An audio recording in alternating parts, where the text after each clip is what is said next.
Hello people, నేను వచ్చేసా ఈరోజు కొత్త హెయిర్ స్టైల్తో అని అనుకుంటున్నారా? అస్సలు కాదు. ఒక స్మాల్ టిప్ మీతో షేర్ చేసుకుందామని వచ్చిన.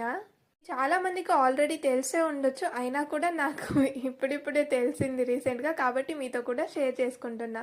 సో పోనీటైల్ వేసుకునేటప్పుడు ఇలా రిబ్బన్ ఒక చేతిలో పట్టుకుని ఒక చేతిలో హెయిర్ పట్టుకుంటే వేసుకునేటప్పుడు దాని గ్రిప్ వదిలేస్తాను కదా, అప్పుడు నా షేప్ అస్సలు రాదు. హెయిర్స్ది చాలా పాడైపోతూ ఉంటుంది.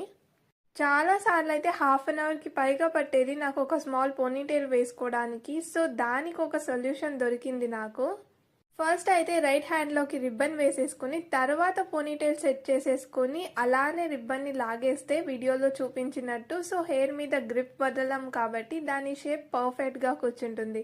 సో, ఈ టిప్ మీకు నచ్చిందా? మీకు ఆల్రెడీ తెలిస్తే కామెంట్ చేసి చెప్పండి. తెలియకపోతే తెలిసినందుకు లైక్ చేయండి. అండ్ సబ్స్క్రైబ్ చేసుకొని సపోర్ట్ చేయడం అస్సలు మర్చిపోకండి.